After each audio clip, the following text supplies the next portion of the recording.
bonsoir à tous. Soyez les bienvenus pour cette heure d'entretien avec José Carlos Somoza. Nous serons accompagnés pour la lecture d'un extrait de son dernier roman par Marielle Beauce.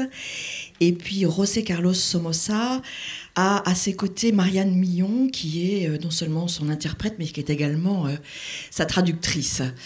En guise d'introduction, je fais une toute petite présentation. Vous êtes né à La Havane en 1959, José Carlos, et vous n'êtes resté que quelques mois à Cuba puisque votre famille a été contrainte à l'exil. C'est donc à Madrid que vous avez effectué vos études, en l'occurrence des études de médecine et de psychiatrie, avant de vous consacrer à l'écriture à partir des années 1990. Vos livres sont traduits dans le monde entier. Vous êtes romancier, mais vous êtes également dramaturge et auteur de pièces radiophoniques et auteur de nouvelles. Je ne vais pas citer tous vos romans, mais quelques-uns quand même. Vous êtes notamment l'auteur de Clara et la pénombre, qui a été traduit en français en 2006, de La clé de l'abîme en 2009, de L'Appât en 2011, et puis le dernier en date, dont nous parlerons essentiellement, mais je pense que nous parlerons aussi un petit peu de L'Appât. Mais le dernier en date s'intitule Tétraméron, les contes de Soledad. Il est paru en 2015 et tous vos romans ont donc été traduits par Marianne Millon aux éditions Actes Sud. Quand on regarde une présentation de vous, José Carlos Somoza, pour des lecteurs qui ne vous connaîtraient pas encore, qui ne vous auraient pas encore lu, on voit des petits commentaires vous concernant, et je trouve que c'est toujours intéressant de demander aux écrivains comment ils reçoivent les jugements que l'on porte sur leur travail. Alors pour ce qui vous concerne, on dit de vous que vous êtes le maître du récit métaphysique, et j'aimerais tout simplement savoir comment vous réagissez à cette appréciation et si au fond l'approche métaphysique des choses est ce qui vous caractérise.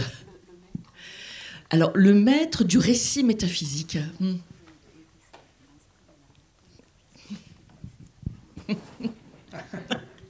Bonjour.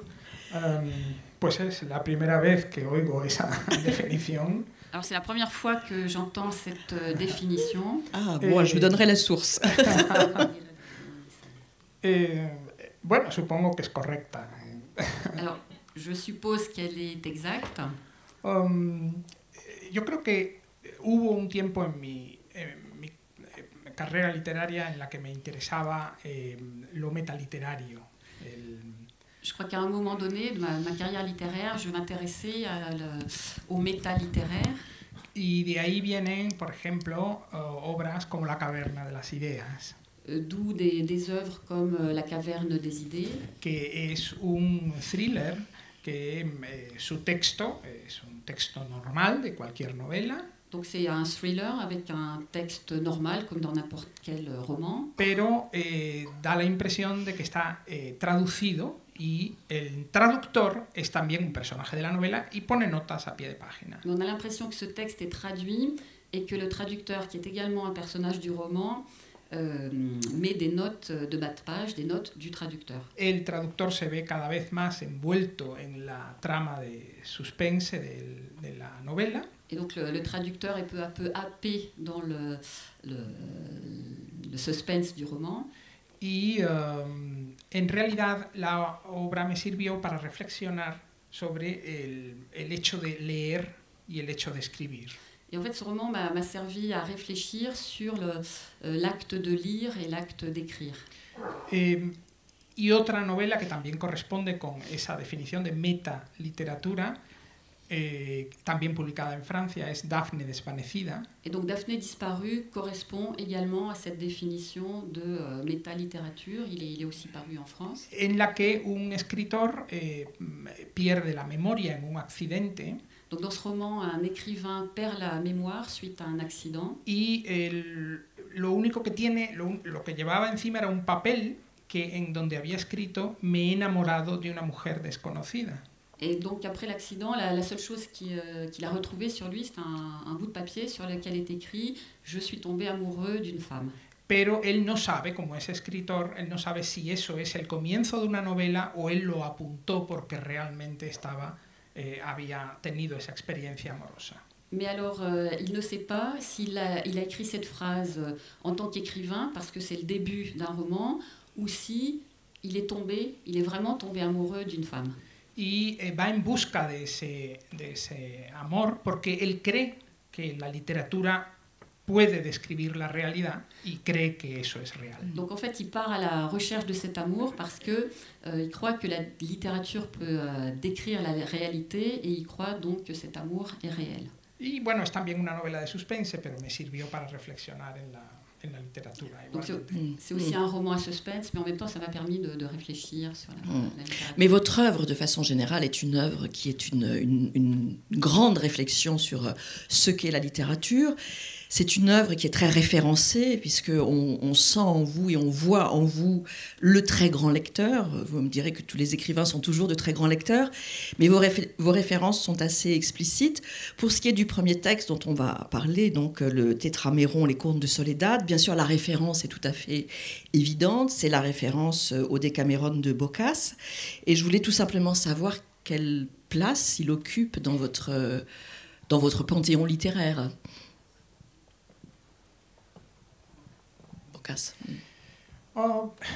Bueno, la verdad es que esa construcción de cuentos dentro de cuentos es muy antigua. Alors en fait, cette construction du conte à l'intérieur du conte est très ancienne.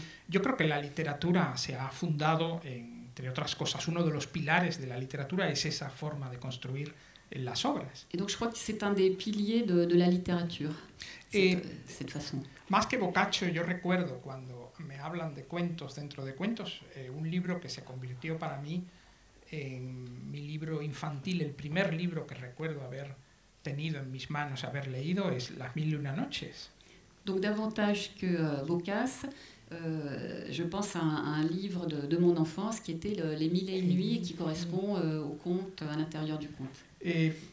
Fue un libro que disfruté mucho de niño. Donc c'est un livre que j'ai adoré quand j'étais enfant. Es curioso porque todavía recuerdo su forma. C'est curieux parce que je revois encore la forme. El tacto del libro. Du livre, je me souviens du contact. Las ilustraciones. Des illustrations. Y recuerdo cuánto me encantaba. Fue un verdadero hechizo para mí. Et je me rappelle à quel point ça me plaisait, c'était merveilleux. Y cuál no sería mi sorpresa cuando resulta que un día vi un libro de Las Mil y Una Noches que era mucho más grande que ese. Et un jour, à ma surprise, j'ai découvert un livre des Mille et Une Nuits qui était beaucoup plus épais que celui que j'avais lu. Y quise leerlo, quise comprarlo y leerlo, pero mi padre me dijo, no, ese no es para ti. Et j'ai voulu l'acheter pour le lire, mais mon père m'a dit non, c'est pas pour toi. Y a mí aquello me dejó completamente asombrado porque yo pensé que la historia de Sinbad y de Aladino pues tampoco tenía nada realmente extraño. Donc j'étais très surpris parce que je n'avais pas l'impression que les histoires de Sinbad et d'Aladin soient tellement bizarres. Después lo leí y comprendí realmente que Las Mil y Una Noches son una lectura para adultos. Après je l'ai lu et j'ai compris que Les Mille et Une Nuits c'était vraiment une lecture pour adultes. Y sin embargo nunca me olvidé de esa construcción de cuentos dentro de cuentos. En Las Mil y Una Noches, como todos ustedes saben, hay una protagonista principal que es Sheresade, que cuenta para salvar su vida. J'ai jamais oublié cette construction du conte à l'intérieur du conte. Donc dans Les Mille et Une Nuits, comme vous savez, donc il y a un personnage qui est Scheherazade qui dit des contes pour sauver sa vie, en fait. Y a mí me parece eso una metáfora maravillosa de escribir. Donc j'ai trouvé que c'était une métaphore merveilleuse de l'écriture. Tenemos que contar para seguir vivos. Donc il faut raconter pour rester vivant. Tétraméron, votre roman est construit sur ce même modèle des Mille et Une Nuits, donc du conte à l'intérieur du conte. Et d'emblée, cette nature du texte est affichée et est annoncée au lecteur, puisqu'en fait, vous utilisez la métaphore du coffre que l'on ouvre et à l'intérieur duquel on trouve un autre coffre, à l'intérieur duquel on trouve un autre coffre. Et puis, vous annoncez également d'emblée le fait que ce roman-ci est un roman initiatique, qui est sa dimension essentielle au fond. Sí, bueno, fue una novela que, más que una novela, era un grupo de cuentos engarzados por una trama central. Donc en fait, plus qu'un roman, c'était des contes qui étaient reliés par un fil. Que comencé a escribir hace mucho tiempo, comencé a escribir cuando comencé mi andadura como escritor. Donc j'ai commencé à écrire ce roman il y a très longtemps, quand j'ai commencé mon aventure d'écrivain. Pero me parecía una obra muy extraña y no me sentí del todo satisfecho de ella y preferí dejarla ahí guardada precisamente en su propia caja. Mais je trouvais telle qu'elle était à l'époque, elle était très bizarre, donc je l'ai laissée de côté, je l'ai mise dans un coffre. Sabía que abriría esa caja en algún momento y me dedicaría a reescribirla. Donc je savais qu'un jour j'allais ouvrir ce coffre et que je réécrirais ce texte. Pero su tiempo todavía no había llegado y al final pues llegó y en efecto la reescribí y la publiqué. Ça n'était pas le moment, et puis un jour ça a été le moment, donc j'ai réécrit le texte. Pero cuento esto porque en el fondo muchos de las historias de Tetraameron son ya el germen de lo que iban a ser mis obsesiones posteriores. Et donc je vous raconte ça parce que en fait dans Tetraameron figurent différentes obsessions que j'ai et qui sont ressorties dans les romans. El lector que conoce mi obra hallará ahí a Clara y la penumbra, ya, la obsesión por el arte convertido en seres humanos. Donc les lecteurs de mon œuvre savent que dans Clara, il s'agit de l'obsession pour l'art. De seres humanos. Pour les êtres humains. Y también encontrarán la dama número 13, por ejemplo, en esa idea de que la poesía y el terror pueden unirse. Et donc dans la dame numéro 13, on trouve l'idée que la poésie et la terreur peuvent être reliées. Alors dans Tetraameron, il s'agit donc d'une jeune fille collégienne qui s'appelle Soledad et qui a 12 ans, qui va se retrouver face à 4 adultes qui vont chacun raconter 2 contes. Alors, avant d'entrer dans les contes eux-mêmes, il y a une première chose dans le texte, José Carlos Somoza, qui donne un indice sur la nature de ce qu'il va être, c'est que cette jeune collégienne donc part dans un ermitage avec toute sa classe, il monte dans un autocar, et puis à la sortie de l'autocar, comme on fait habituellement dans ce genre de situation, on compte les enfants. Et Soledad sort la dernière de l'autocar, et on ne la compte pas. Autrement dit, elle a été oubliée. Et d'une certaine manière, moi je l'ai pris comme le premier signe du fait que nous basculons vers quelque chose qui est de l'ordre de l'étrange. C'est-à-dire qu'au fond, cette petite fille, elle a disparu du réel. Sí. Hay una cuestión que me gustaría comentar acerca de esto. Oui, alors j'aimerais commenter un point par rapport à ce que vous venez de dire. Yo siempre veía a Soledad como una niña desaparecida. Donc j'ai toujours envisagé Soledad comme une enfant disparue. Y de hecho escribí una novela que no está traducida al francés todavía. Alors j'ai écrit un roman qui n'est pas encore traduit en français. En donde la novela toda trata de buscar a Soledad.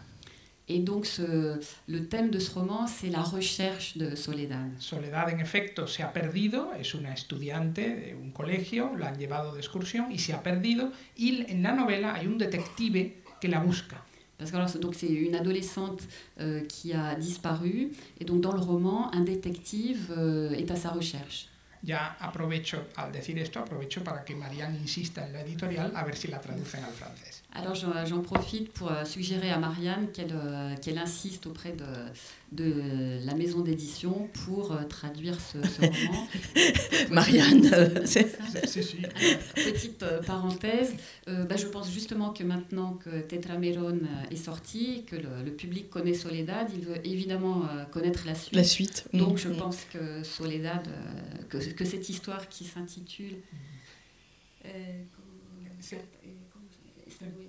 Sí, pues eso iba a decir. El título de la novela se llama La caja de marfil. Effectivement.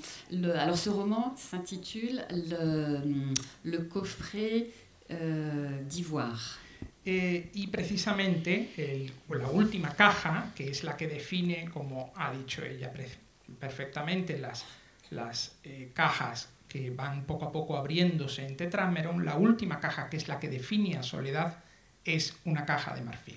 Et donc effectivement, le dernier coffret qui est ouvert dans Tetrameron, après tous les autres, est un coffret d'ivoire.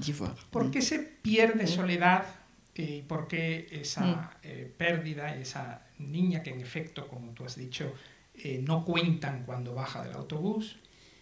Donc Soledad disparaît. Effectivement, comme tu as dit, on ne la compte pas quand elle descend de l'autobus.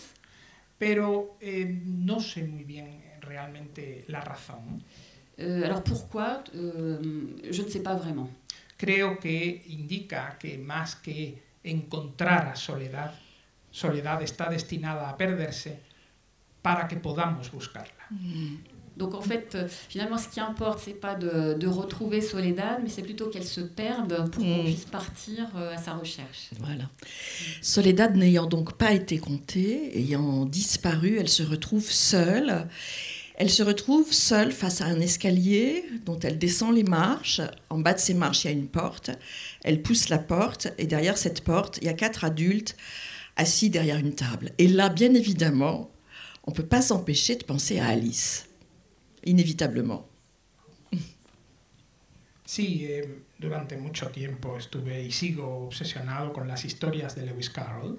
Oui, alors pendant longtemps, et c'est encore le cas aujourd'hui, j'ai été obsédée par les histoires de Lewis Carroll. Es un libro que casi se podría decir en este sentido que es opuesto a lo que les he contado sobre las mil y una noches. Alors on peut dire que ce livre serait l'opposé de ce que je vous ai dit par rapport aux Mille et une nuits. Porque es un libro que aparentemente es solo para niños y sin embargo es un libro para adultos. Parce qu'on dirait que c'est un livre qui est uniquement pour les enfants et en fait il est pour les adultes. Ambas Alicias. Les deux Alice. Y yo creo que sí que en parte también Tetrameron, la prosa pues está un poco teñida de esa ironía que Lewis Carroll quería imponer en sus escritos. Et je crois qu'on retrouve dans Tetrameron un peu de cette ironie dont faisait preuve Lewis Carroll dans Alice. Soledad va donc se retrouver seule face à 4 adultes qui vont raconter chacun 2 contes, des contes assez étranges, les 4 adultes étant eux-mêmes assez étranges, de telle sorte que tout au long du récit, on a une sorte de confrontation entre le monde des adultes et l'enfance, cette enfance seule qui non seulement écoute les contes, mais qui de plus est sommée d'émettre une opinion sur ce qu'elle vient d'entendre à la fin de chaque récit. Donc on peut aussi faire cette lecture-là du monde de l'enfance confronté dans sa solitude à celui des adultes.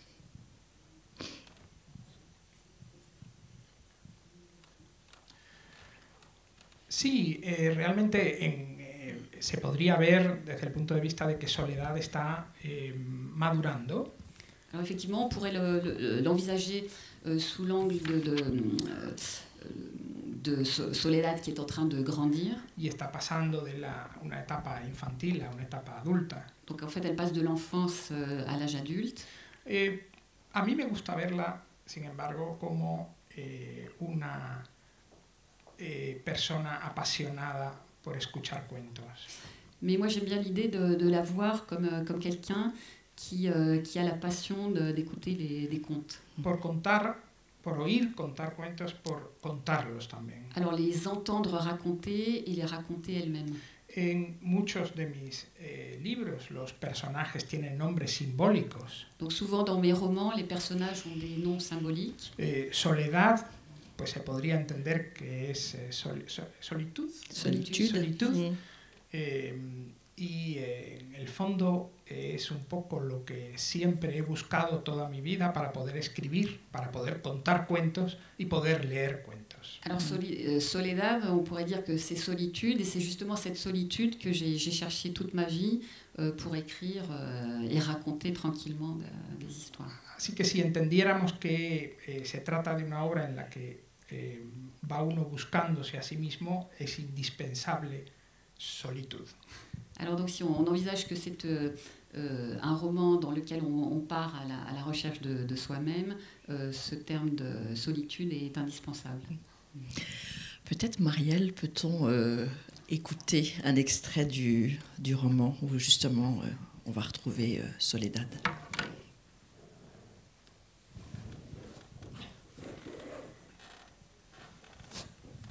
Elle ne s'attendait pas à une question. Elle observe Monsieur Forme. « Tu étais distraite ?» demande ce dernier. « Non, non, pas du tout, je vous écoutais. » Alors réponds, qu'en penses-tu ? Son expression n'est pas menaçante, mais insistante, comme parfois celle de papa. Elle a déjà oublié la question, elle répond donc comme elle peut. Il m'a fait de la peine, ce monsieur Grigori. Je l'ai rendu heureux. Elle est agacée, elle a d'autres choses à lui dire. Vous lui avez menti, vous l'avez trompé, vous vous êtes moqué de lui. Je lui ai donné plus de bonheur qu'il n'en avait jamais éprouvé, dit Monsieur Forme calmement, sur un ton de froide logique qu'elle commence à détester. Mais vous vous êtes moqué de lui, et vous lui avez fait du mal. Dans le fond, c'est ce que vous faites. Du mal. Vous vous êtes aussi moqué de votre amie psychologue, de Gertrude et de Daubine. Vous ne croyez en rien, ni en personne. Quand elle se tait, elle sent la chaleur envahir son visage.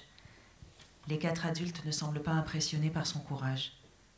La dame en rouge lui a tourné le dos et continue à fumer. Monsieur l'évêque contemple ses mains sur la table. La dame en blanc reste de profil, immobile. Quant à Monsieur Forme, il hausse les épaules. « Et cela me rend haïssable, non ?» fait-il en recourbant les poils parfaits de sa moustache. « Je savais que tu me détestais, petite. » Un souvenir l'assaille soudain. Elle pense que ça lui est arrivé il y a très longtemps, durant un autre siècle. Elle était en cours, assise à son pupitre, quand son professeur l'appela pour lui dire que son père viendrait la chercher tôt ce matin. Papa arriva effectivement, la prit par la main, et lors du trajet de retour à la maison, il lui dit « Sol, maman n'est plus avec nous. » Et il ajouta « C'est la vie, petite. » Ou peut-être le lui avait-il dit plus tard, en la prenant dans ses bras. Maman était morte d'un cancer, c'était la vie. Papa était riche, et depuis qu'il était veuf, plusieurs femmes tournaient autour de lui. C'était la vie. La phrase de papa lui martelait maintenant l'oreille.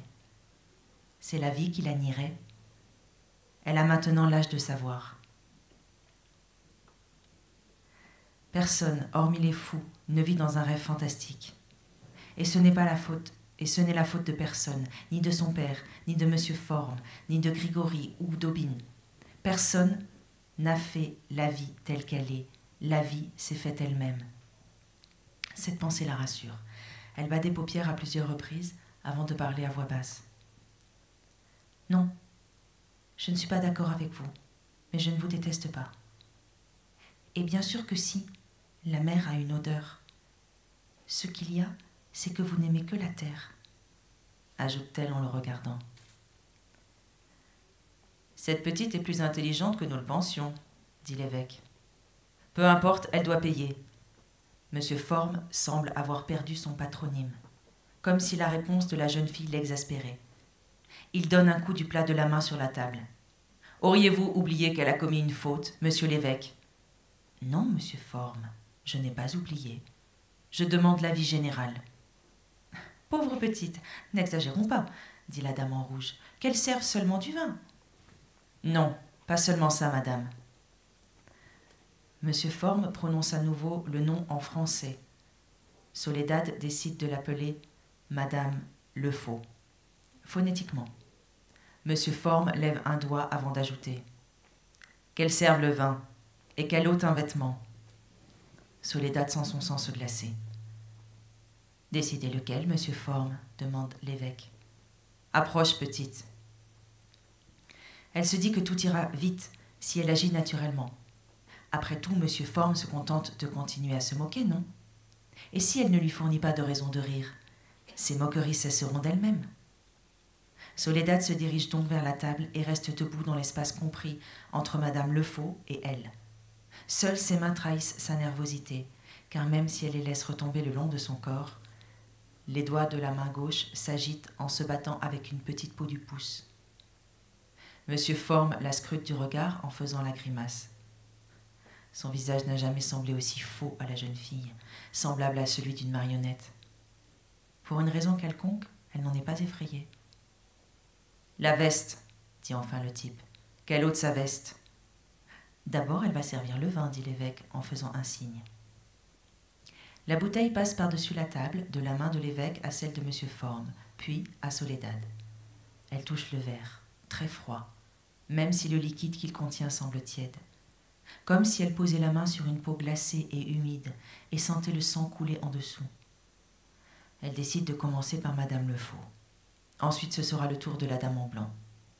Elle doit passer derrière cette dernière pour atteindre une région jusqu'alors inexplorée, à côté de l'évêque, et ce faisant, la flamme de la bougie chancelle dans ce coin. En inclinant la bouteille au-dessus du verre de l'évêque, elle remarque un détail. Pour la première fois, la table n'est pas entièrement noire. À sa surface est dessinée une circonférence argentée qui atteint presque le bord, encerclant quelque chose, comme 2 petits animaux, 2 lézards ou salamandres qui se poursuivent mutuellement. Dieu sait ce qu'il signifie, s'il signifie quelque chose. Maintenant, ce qui lui importe est que derrière l'évêque, il n'y a plus d'espace suffisant pour passer, de sorte qu'elle refait le chemin jusqu'à M. Forme, qui ne l'a pas quitté des yeux. « La veste », lui rappelle l'évêque en récupérant la bouteille qu'elle lui tend. « Tu peux la poser à côté de ton sac. » Honteuse, elle veut baisser la tête. Mais au début seulement. Elle décide tout de suite qu'il vaut mieux affronter directement les yeux de M. Forme. Il ne l'effraie plus du tout. Elle pense même que c'est un individu réellement triste. Ses jugements sonnent creux. Elle découvre qu'il lui fait tant de peine que ses plaisanteries ne l'atteignent pas. Elle s'en dépouille, de même que de la veste. La manche droite se retourne en découvrant la doublure blanche. Elle la remet en place, mais réprime son envie de la plier méticuleusement, comme elle le fait à la maison. Elle la lance comme ça sur son sac, et le blason argenté du collège Valdellosa est bien visible sur la poche supérieure, contrastant avec le tissu presque noir. Puis elle frotte ses bras nus sous les manches courtes de la chemise blanche. À sa grande joie, cette sorte de bras de fer silencieux qu'il a opposé à M. Forme semble terminé, et elle en est le vainqueur manifeste. M. Forme détourne le regard sans sourire. Il donne même l'impression que cela n'a plus d'importance. « Et maintenant, Madame Le Faux, votre première histoire, s'il vous plaît, » indique l'évêque.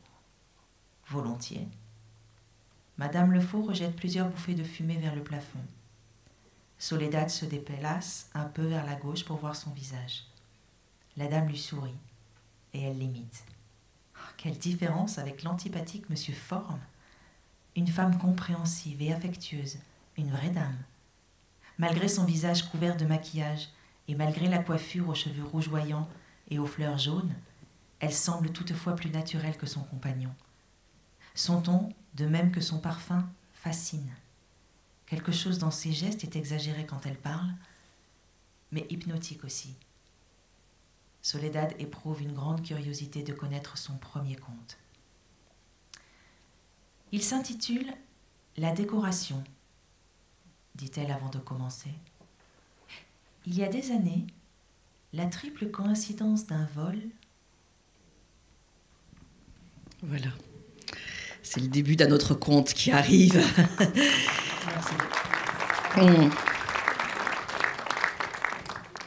Comme on vient de l'entendre dans cet extrait, à la fin de chacun des contes, non seulement Soledad est sommée de donner son interprétation sur ce qu'elle vient d'entendre, on lui demande ce qu'elle a compris, mais de surcroît, on lui demande de retirer une pièce de vêtement à chacun des contes, de telle sorte qu'on se retrouve bien sûr à la fin du livre dans la nudité. Alors le dépouillement, le retrait des vêtements, ça fait partie du processus initiatique. Sí, al final ella va desprendiéndose de todo aquello que recuerda a la época de la niñez, que es su uniforme. Oui, parce qu'en fait, en se dépouillant de tout ce qui la rattache à l'enfance, qui est son uniforme. Y termina convertida pues, en un cuerpo humano que se supone que ha madurado. Donc elle devient un corps humain et on suppose que ce corps a grandi. Parmi les réponses que Soledad fait à la fin des contes, il y en a une qui m'a semblé particulièrement intéressante. Lorsqu'on lui demande ce qu'elle aime, au fond, dans ses récits, elle dit qu'elle aime quand les personnages voient des choses que les autres ne voient pas. Et cette simple petite phrase, d'une certaine manière, résume tout votre roman. Sí. En efecto. Oui, effectivement. Soledad es al mismo tiempo un ser humano y al mismo tiempo un personaje simbólico, como lo son los 4 personajes que le hacen preguntas y cuentan cuentos. Donc, de même que les 4 personnes qui entourent Soledad et qui racontent les histoires, Soledad est à la fois un personnage de roman et un véritable être humain. ¿Existe una clave para explicar a cada uno de ellos, para explicárselo a ustedes? Donc chacun a une clé que je peux vous expliquer. Pues yo tengo mi clave, pero yo creo que el lector debe buscar su propia clave. Mais en fait, alors moi j'ai la mienne, mais je pense que c'est au lecteur de chercher sa propre clé des personnages. Es decir, no, las obras no se pueden interpretar por el autor. Donc c'est pas l'auteur qui peut interpréter les œuvres. Pero creo que sí que existen unos simbolismos evidentes en los 4 personajes que cuentan cuentos. Il y a un symbolisme assez évident dans les 4 personnages, les 4 adultes. Hay uno que es muy apegado a las cosas materiales y sus cuentos son de cosas materiales, que es el señor Formas. Donc il y a Monsieur Forme qui est très attaché aux choses matérielles, donc que l'on retrouve dans les histoires qu'il raconte. Una dama que vestida de rojo que cuenta verdaderas fantasías, como si estuviera ella misma llena de una imaginación flamígera, por decirlo así. Donc il y a une dame qui est toute habillée de rouge et qui raconte des histoires extrêmement como una imaginación. Qui font preuve d'une grande imagination, et ce rouge, donc c'est comme si elle-même était une flamme. Hay un señor vestido como si fuera un sacerdote que se llama a sí mismo el obispo de Godorna. Donc il y a un personnage qui est habillé comme un évêque, et donc on appelle Monsieur l'évêque. Y que paradójicamente es el que cuenta los cuentos más blasfemos de todo el libro. Et paradoxalement, c'est celui qui raconte les histoires les plus blasphématoires de tout le roman. Y hay una señora vestida completamente de blanco, cuyos cuentos son enormemente misteriosos y se dejan para el final. Et donc il y a une dame qui, elle, est toute habillée de blanc, dont les histoires sont extrêmement mystérieuses et qu'on garde pour la fin. En el centro hay una mesa redonda donde hay el dibujo de una especie de salamandra. Donc au centre de la pièce, il y a une table ronde au centre de laquelle est dessinée une salamandre. Me gustaba toda esa decoración y todos esos juegos de colores. Donc j'aimais tout ce décor, tout ce jeu sur les couleurs. Porque me parecía que Soledad estaba escuchando distintas voces de ella misma. Parce que j'avais l'impression que Soledad écoutait différentes voix intérieures. En algunos momentos, como todos ustedes saben, no somos los mismos que solemos ser. Donc il y a des moments, comme vous le savez tous, où nous ne sommes pas ceux que nous sommes habituellement. Nos ponemos a imaginar, e imaginamos cosas extrañas. Nous nous mettons à imaginer des choses étranges. Estamos soñando y soñamos cosas muy raras que luego a lo mejor ni siquiera recordamos. Alors si nous rêvons, de choses dont nous ne souvenons même pas à notre réveil. Así que se podría decir que son como las distintas voces que ella misma tiene dentro y que yo creo que todos tenemos dentro. Donc ce sont un peu toutes les voix intérieures de ce personnage, et je pense que nous avons nous aussi des voix intérieures. Alors je crois qu'il faut effectivement pas en dire davantage sur les 4 personnages d'adultes donc, qui disent ces contes, parce qu'il est vrai que probablement ils résonnent de façon différente chez chacun d'entre nous.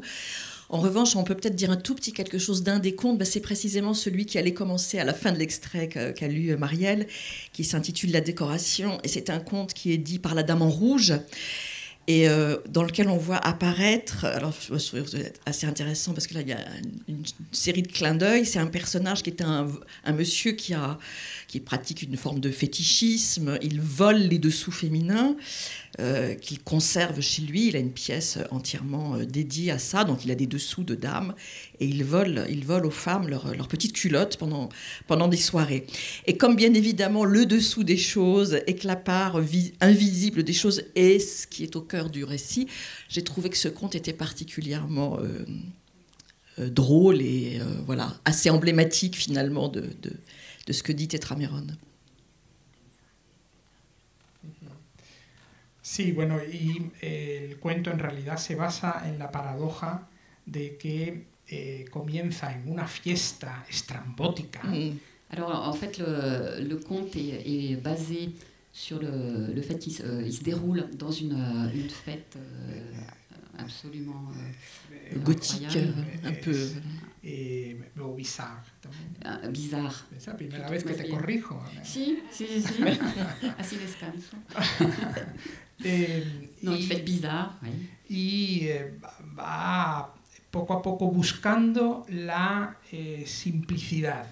Et donc, on cherche peu à peu la simplicité.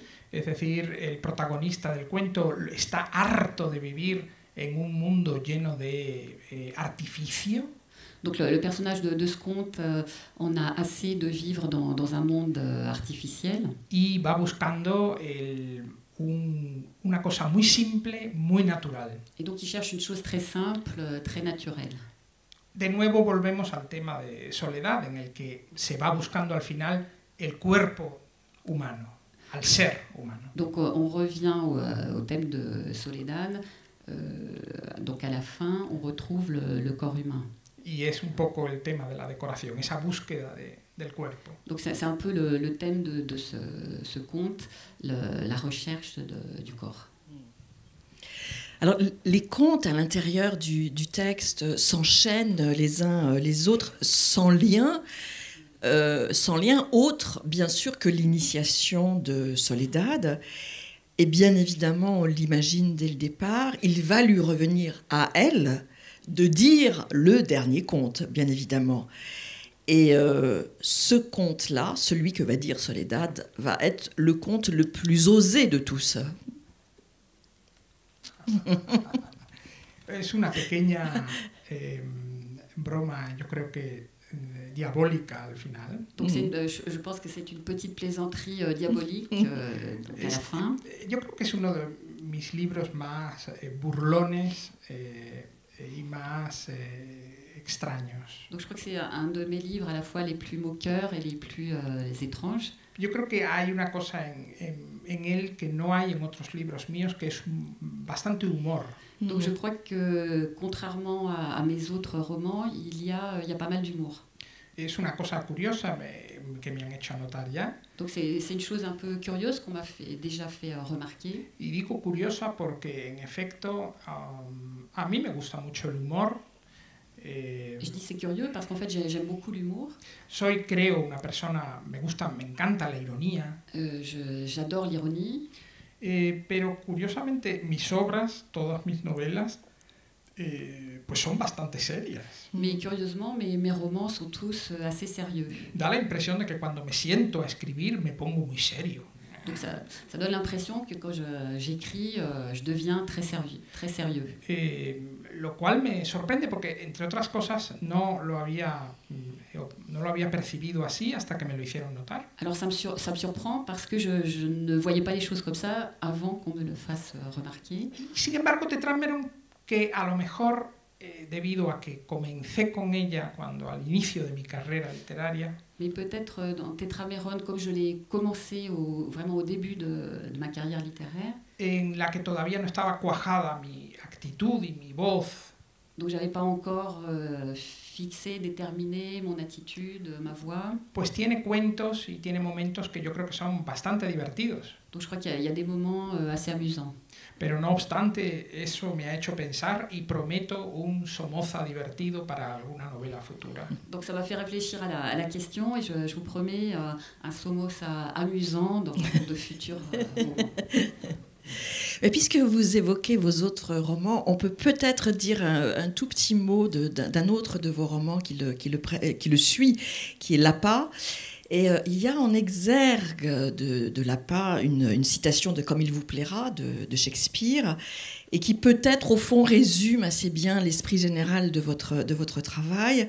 La phrase de Comme il vous plaira est la suivante: le monde entier est un théâtre, et tous, hommes et femmes, n'en sont que les acteurs.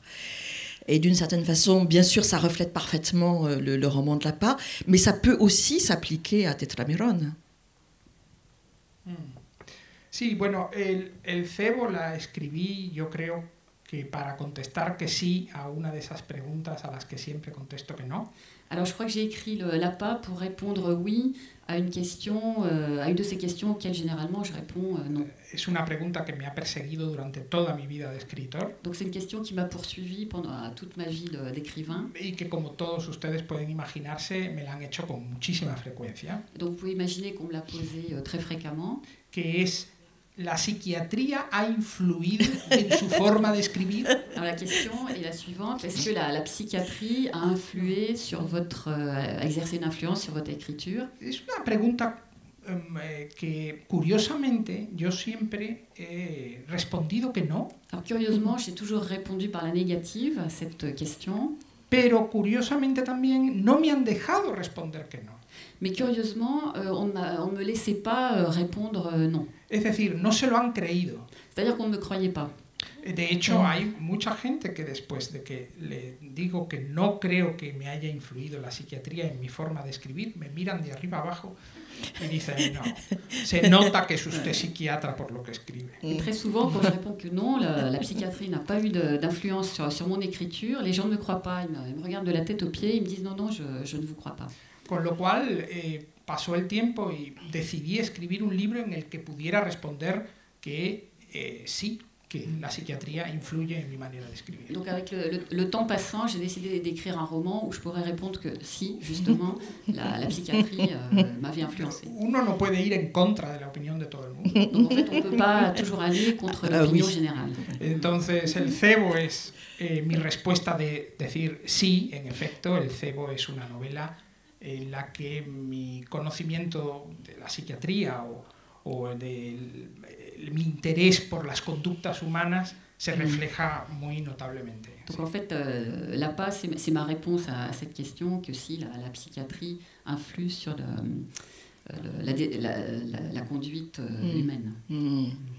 C'est en tout cas un roman, même si on ne va pas avoir beaucoup de temps pour l'explorer, c'est un roman qui répond peut-être bien à l'une de ce qui pourrait être la définition au fond de ce que fait un roman, qui est d'aller explorer et creuser le plus loin possible et au plus profond l'expérience humaine, et notamment s'approcher des mécanismes les plus complexes qui sont ceux du désir, du plaisir, qui sont au cœur de... Alors c'est un thriller, hein, donc c'est un roman qui a une forme particulière, mais au cœur de ça, il y a ce sujet de comment nous sommes tous régis, guidés et menés par nos désirs et par le plaisir.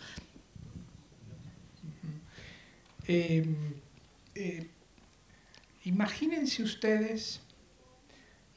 ustedes que nuestras conductas pudieran ser perfectamente estudiadas. Donc imaginez que nos conduites puissent être parfaitement étudiées. Y ahora pregúntense qué es lo que nos atrae de otras personas. Et maintenant posez-vous la question de savoir ce qui nous attire chez les autres. ¿Por qué hay personas que vemos y nada más verlas o oírlas nos caen mal?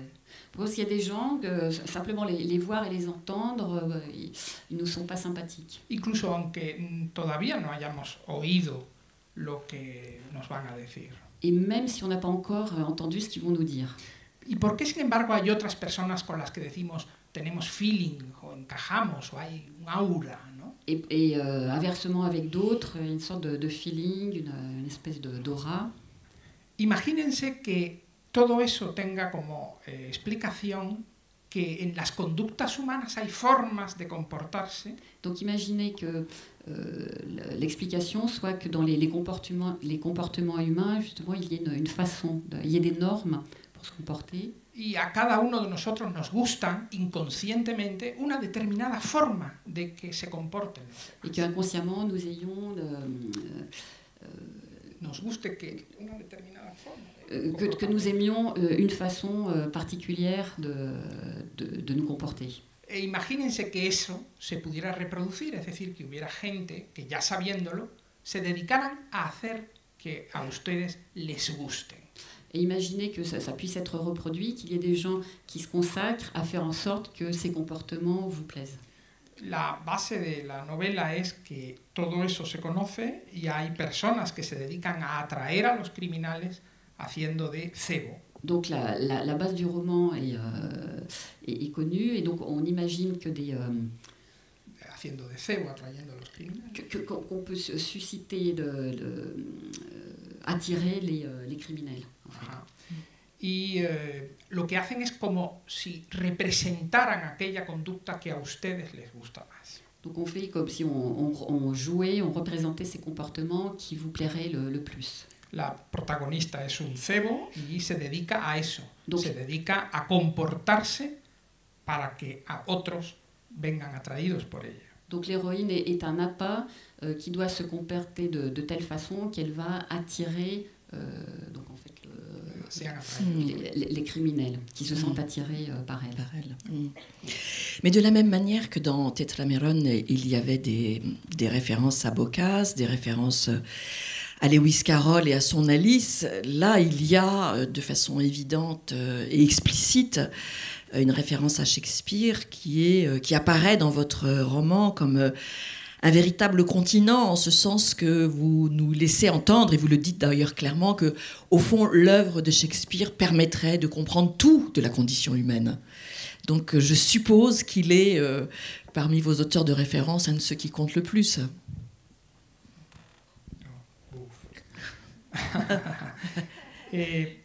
Shakespeare es el mejor escritor de todos los tiempos. Alors oui, Shakespeare est le meilleur écrivain de tous les temps. Y eso nos demuestra a todos el gran misterio de la literatura. Et cela nous prouve à tous le grand mystère de la littérature. Porque Shakespeare apenas escribió un solo libro. Parce que Shakespeare a à peine écrit un seul livre. Es decir, apenas publicó él un solo libro. Donc dès qu'il a publié un seul livre. Y el resto de obra que tenemos de él es una obra al parecer copiada por otros. Et donc le restant de ses œuvres semble être quelque chose qui a été copié par d'autres. Y impresa años después de su muerte. Et qui aurait été imprimé des années après sa mort. Una obra que vive cuando se la representa porque está escrita para el teatro. Donc c'est une œuvre qui vit quand on la joue, puisqu'elle a été écrite pour le théâtre. Pero nos preguntamos, ¿por qué entonces esa grandeza en un escritor? Et donc on se pose la question de la grandeur de cet écrivain. Debido a que no parecía estar escribiendo para que lo leyéramos, sino para representarlo. Parce qu'il ne semblait pas écrire pour être lu, mais pour être joué. Y sin embargo, en su obra está prácticamente todo lo que se puede escribir o lo que se puede uno inspirar en literatura. Et pourtant, dans son œuvre figure tout ce qui peut inspirer tout ce qu'on peut écrire, tout ce qui peut inspirer de la littérature. Es algo tan misterioso que ni siquiera está demostrado. Yo estoy convencido de que es así, de que es Shakespeare, pero ni siquiera hay gente, como ustedes saben, que duda de la autoría de sus obras. Donc c'est tellement mystérieux qu'on ne sait même pas s'il est l'auteur de son œuvre. Es decir, que al final queda convertido en un autor que apenas publicó nada, en un autor que no escribió para leer y en un autor que ni siquiera sabemos si fue un autor. On va procéder par... par ordre d'élimination. Son tres fases. Un autor que no Donc c'est un auteur no se sabe si fue él quien dont on ne sait escribió pas sus voilà, obras, s'il est l'auteur de son un œuvre, autor que no publicó apenas nada donc un auteur qui a pratiquement rien publié, y un autor que no escribió para ser leído et un auteur qui n'a pas écrit pour être lu. y sin embargo es el mejor autor de la Et literatura. pourtant c'est le meilleur auteur de la littérature. Es una cosa muy extraña la literatura. Donc la littérature est une chose très étrange. Pero es extraña porque la literatura nos refleja a cada uno de los lectores. Mais alors c'est étrange parce que la littérature reflète chacun des lecteurs. Y debido a eso es como un espejo. La literatura es como un espejo de nosotros mismos. Donc la littérature c'est comme un miroir de nous-mêmes. Y es debido a eso por lo que es tan extraña. Et c'est pour ça qu'elle est si étrange. Yo comprendo que cuando les hablo así, ustedes estarán pensando, se nota que es psiquiatra. Et je comprends bien que quand je vous dis ça, vous devez vous dire oui, on voit vraiment qu'il est psychiatre. Pero ya lo tengo asumido, así que les digo en efecto. Mais j'assume parfaitement, donc je vous le dis, je suis psychiatre. Oui, cette histoire autour de Shakespeare, d'ailleurs, c'est fascinant. Je sais qu'il y a toute une polémique autour de ça, mais on va surtout pas l'ouvrir maintenant, bien évidemment. Mais une dernière question tout de même, parce que une des caractéristiques de votre écriture, c'est le phénomène de mise en abîme, c'est-à-dire le texte à l'intérieur du texte, sachant que donc vous avez une écriture très référencée, nourrie de beaucoup d'autres textes. Est-ce que cette manière de mettre du texte à l'intérieur du texte, donc cet enchâssement éternel, ça n'est pas voilà, une façon de repousser sans cesse les limites et de laisser le territoire de la fiction toujours ouvert? Sí, bueno, yo creo que no se puede escribir si no es basado en otros textos. Oui, je ne crois pas qu'on puisse écrire sans se fonder sur d'autres textes. Es decir, no hay nadie que viva completamente aislado del texto. Je crois que personne ne vit complètement isolé du texte. Estamos hechos de libros por dentro, incluso aquellos que no leen. Donc nous sommes constitués de textes intérieurement, même ceux qui ne lisent pas. Es otra de las cosas misteriosas de la literatura, una de las cosas más asombrosas. C'est un des mystères, une des choses les plus surprenantes de la littérature. Los libros parecen algo tan frágil. Les livres ont l'air tellement fragiles. Algo tan pasable, algo tan olvidado. Une chose qu'on peut tellement oublier. Y sin embargo son decisivos a la hora de cambiar la historia.